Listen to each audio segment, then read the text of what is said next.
derechos humanos va unido. No se puede hablar de derechos humanos ni de educación si no hay justicia. No estamos hablando de derechos humanos, estamos hablando de educación. Y la educación es prioritaria y va unido a la justicia y a la paz. ¿Cuántos niños murieron hace años? Y no tienen educación. No han tenido educación. No. Con educación les pediríamos igualmente con educación. Palabras. Bueno, usted va a hacer justicia, lo que hace falta. Sí, las víctimas de Altea es el centro de la palabra, efectivamente. Vale, pues, y la tiene en este momento el secretario de Educación. Que explique lo que pasó en Glacial, que no era el ministro del Interior entonces. Ya hemos escuchado en varias ocasiones lo que usted está diciendo. Le pediríamos, por favor, que con educación escuchemos lo que tenga que decirnos al secretario de Educación y cuando terminen usted puede preguntarle lo que considere conveniente con educación y con respeto siempre, debido a cualquier persona, lo que tenga que comentar al secretario. ¿A cualquier asesino? Le pedimos, por favor, que recojan su pancarta, se sienten si quieren y si no ya han hecho sus reivindicaciones, pues que abandonen el salón, pero en cualquier caso vamos a seguir con el acto programado, que es escuchar con educación, al secretario de Educación, lo que nos van a contar. Por favor, le pedimos silencio. Yo, mientras no explique primero lo que pasó en Glacial, me voy. Yo no aguanto demagogia. Lo que no se puede permitir es que una persona que es responsable de 45 asesinatos nos dé lecciones de educación ni de derechos humanos. Tenemos que decir nosotros. Sebastián Gómez Pérez, 9 años. Ya les hemos escuchado, por favor, ponga la fuerza. Lo que queremos es escuchar las respuestas y las explicaciones a lo que estamos preguntando. Al final y le hace las preguntas que considere conveniente, pero por favor ahora se calla. Y si no está acostumbrada a... Que dé la cara. Vale, usted... Ahora. Vale, muy bien. No después, cuando ya se hayan ido... Muy bien. Lo siento por esta casa. La dignidad de esta casa a partir de hoy queda manchada por la presencia de esa persona aquí en esta sala.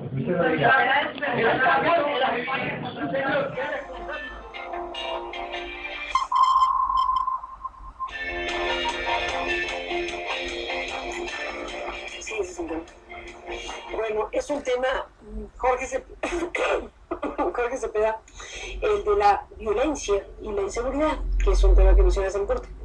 Bueno, yo decía que en un balance del primer año de Peña Nieto, desde luego el paquete fuerte, más visible y más vendible por su parte, es sin duda las reformas, lo que ha pasado en el ámbito legislativo. Pero del otro lado, cualquier balance serio no puede dejar de ver algo que es muchísimo más importante para la vida cotidiana de los mexicanos. Uno, que tiene que ver con la economía, con el empleo y con el bienestar social y económico. Y dos, el gran tema de la inseguridad, que es una bomba que nos estalla en la cara una y otra vez a la comunidad, ¿no? A la sociedad mexicana. Bajo cualquier criterio con el que se valore, la inseguridad no ha decrecido en este país con el regreso del PRI. Ese es un hecho. El número de muertos, la cifra de muertos vinculados o relacionados con el crimen organizado no ha descendido en estos primeros 12 meses, como todo el mundo sabe. En cambio, sí, han crecido y sistemáticamente extorsiones y sobre todo secuestros, casi a un 25% más este año que con respecto al último año del gobierno de Calderón.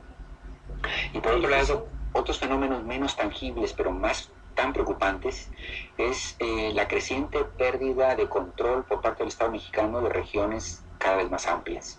Y ahí están las organizaciones de autodefensa, que es un fenómeno prácticamente de este sexenio, no del anterior. Había brotes incipientes todavía en el panismo de Calderón, pero es en este año que estallan y empiezan a convertir, Carmen, en un fenómeno omnipresente en buena parte de estas entidades donde el Estado ha perdido ya el control, ¿no? No es un fenómeno aislado, quiero decir, sino muy reproducido en Michoacán, en Guerrero, en Oaxaca y cada vez extendiéndose a zonas más amplias del país. Sin duda, todo un tema que en este país y en otros también, desde luego, es asunto a resolverse, pero que en el caso mexicano, pues sí, el cambio sexenal no ha dado todavía pistas de cómo puede revertirse, recomponerse, rediseñarse una circunstancia que ha sido muy, muy costosa para México.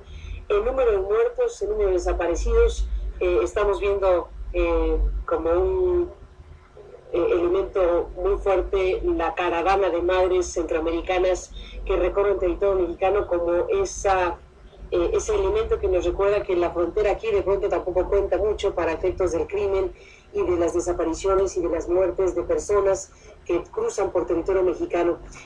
Jorge Cepeda, también en este obligado balance de los muchos asuntos de 2013 en México, está el tema de la relación de México con el exterior y la relación de México con los Estados Unidos. En el regreso del PRI a la presidencia, que es un fenómeno político, una situación política que le dio el giro más importante en México después de 12 años de alternancia, como dijiste, está también abierta ese interrogante sobre el tipo de relación que se establece o se va a establecer entre los dos países. Habida cuenta de que, hablando del tema energético, muchos dicen este es el paso que faltaba para una integración regional más amplia, ahora que estamos por cumplir 20 años del Tratado de Libre Comercio el próximo mes de enero. Bueno, faltaba lo energético, se quita lo migratorio, porque eso no cuenta en esta historia, pero se conducen las cosas hacia un terreno de mayor integración con el bloque de América del Norte, y desde luego pues el punto dominante son los Estados Unidos. ¿Qué ruta vendrá para México en esa materia?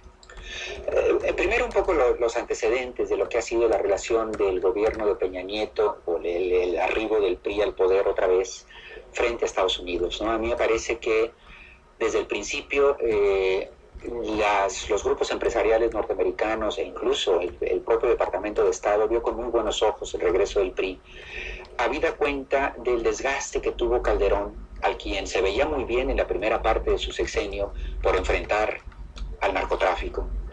Y en la medida en que la estrategia calderonista no resultó, y por otro lado se había obsesionado de tal manera Calderón con el tema del combate a los cárteles casi como único tema de agenda con respecto al exterior, incluyendo los Estados Unidos, por supuesto, como digo, este discurso, esa estrategia se fue agotando. Y no veían tampoco en el PAN y en el calderonismo las posibilidades de estas reformas que ahora el PRI han venido instalando de cara a una apertura a las inversiones extranjeras, particularmente, como bien dices, en la materia energética. Pero tú recordarás que en los primeros 6 meses del gobierno de Peña Nieto, la prensa extranjera hablaba del momento México, y todo hacía pensar como una especie de boom que vendría al país gracias al regreso del PRI y a este presidente joven, modernizante, etcétera, etcétera. Debo decir que luego, ese primer momento de los 6 meses, tuvo una parte alicaída cuando efectivamente nos dimos cuenta, o todos, incluyendo la comunidad internacional, que la economía mexicana no lo estaba haciendo bien. 2, que el tema de la inseguridad pública, del que se había dejado de hablar los primeros 6 meses, comenzó a evidenciarse por la magnitud de las cifras, que eran brutales y que siguen siendo brutales. Y ahora yo diría que hay un tercer momento, ahora en noviembre, diciembre de este año, en que después de caer Peña Nieto en su imagen en los ámbitos internacionales, la promulgación en particular de esta reforma, las demás les tenían francamente sin mucho cuidado a la comunidad internacional. Pero esta reforma energética, que en efecto introduce al petróleo en el Tratado de Libre Comercio, que nunca pudieron abrir los norteamericanos en las negociaciones en los años 80, ahora sí queda esto abierto.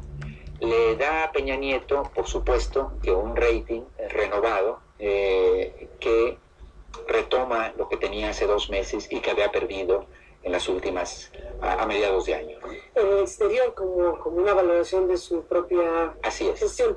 Ahora, en el interior, al interior del país, Jorge Cepeda, después de la pausa, creo que vale la pena tu revisión y tu análisis de cómo quedan las fichas políticas en México, cómo queda el PAN, cómo queda el PRI, cómo queda una izquierda que quedó en este sentido atravesada en la firma de un pacto por México y después con esta reforma energética también muy confrontada consigo misma. Después de la pausa, si te parece, cerremos la conversación con nosotros.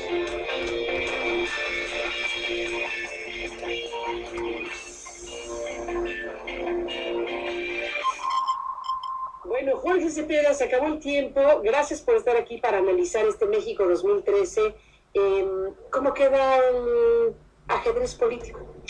Me parece a mí que la reforma energética que al final saca el PRI, aliado con el PAN, haciendo a un lado incluso las negociaciones con el PRD, partido que se había salido del pacto, son una muy dolorosa lección para la izquierda en este país, me parece a mí, Carmen, porque al final queda la moraleja que al PRI le basta un vínculo con el PAN para sacar adelante su proyecto de gobierno y que no habrá de la calle una respuesta popular que ponga en riesgo sus designios. Muchos esperaban que con este asunto de la reforma energética el clamor de la calle cuestionara, condicionara e incluso limitara los alcances de la reforma energética, los alcances empresariales, digamos, y no fue el caso, Carmen. Ni pudo la izquierda colocar a un interlocutor en la mesa capaz de condicionar algunos puntos de la reforma, ni pudo la izquierda hacer la movilización popular en la calle que elevara la factura política para que estos dos actores se despacharan con la cuchara grande. Y eso deja una muy mal precedente para el 2014, según como lo vea. Desde luego para el PRI o el PAN son buenas noticias en el sentido de que podrán hacer un diseño sin esperar una reacción popular, como digo, cuestionadora, ¿no?